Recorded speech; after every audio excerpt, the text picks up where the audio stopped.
There are a lot of names for someone like me. Someone who ruins relationships. A woman who steals men, boyfriends, fiancés, husbands. A homewrecker, man stealer, cheater. I am the other woman. I used to get involved with guys like that all the time. I started fixing up the pony here instead. Sure, he didn't run when I found him. He's pretty beat up. But now, the beast roars. And after the last guy, I vowed never to have that experience again. Too many secrets, too much at stake. It was, in essence, emotional warfare at its finest. I met him at the Greyhound station. In a fit of breaking down, I had gathered all my things and decided to run. My brother had a place in Rio Rancho, New Mexico, and offered his couch to crash on. My brother, his wife, and kids are the perfect fit in their big tan track house with their golden retriever under the sunny blue skies desert. With this image on my mind, I ran right into him, dropping all my things. He smiled, asked me where I was off to in such a hurry. I was flustered and stumbled over my words. His name was Tom, who was new in town. I forgot all about my rash attempt to get away. I spent my free time with him instead for weeks afterward. One night, he got off work, and I invited him over for drinks to take things further. That's when he told me about her. His fiancée, Allison, was a graduate-level art student from a private school on the edge of town. They had moved here for her schooling, while he found work at the public library.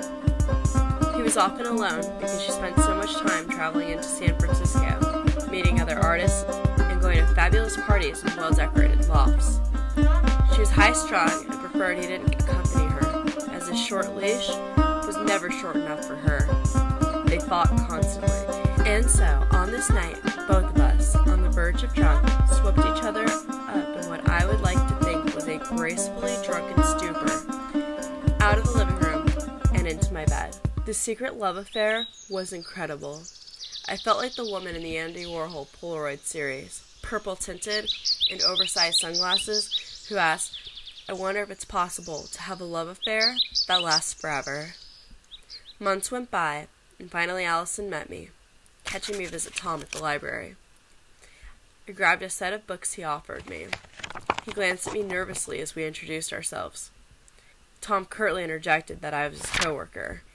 I nodded, rolling my eyes as she moved her little frame into him, kissing and touching him, making me feel incredibly awkward. After our encounter, it was impossible to avoid her. We'd see her everywhere.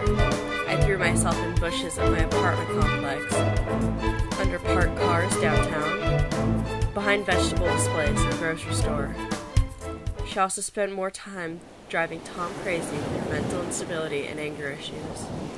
Despite the freak run-ins, Tom and I could always count on the seclusion of the railroad bridge to hide out from the tiny psycho. It's where he made all these promises about leaving the neurotic hell on wheels. Ironically, that's the same place we realized it was inevitable that one day we'd get caught by that hell. And we were. Loud rock and roll blared from the stereo in the living room. We never even heard her come home early. Taking a hint from Hansel and Gretel, it took her no time at all to follow our breadcrumb trail of clothing from the front door to the kitchen. She found me spread eagle over the dish rack in the process of getting undressed for Tom. The next thing I know, Tom backs away from me, and the bitch marches up to me, punching me in the jaw. I'm in shock. My world starts to sway as I hit my head on the kitchen cabinet. Everything starts to fade. He's holding her back, and I'm slipping off the counter. Then black, and I can hear her screaming and throwing things. We were together the next day. The world was finally ours. He moved his things into my apartment. I had won. For a whole week, every night in a row, I fell asleep in his arm. Our happiness was quickly shattered by a phone call from the crazy one. Allison said she was pregnant. My jaw dropped and I screamed liar again and again. He put on his coat and walked out the door. That was the end of that. One day I came home from work and his things were gone. The spineless son of a bitch got back together with her. So here I am, making my own happy ending. I've officially finished fixing up my new hobby, and I'm ready to ride off into the sunset.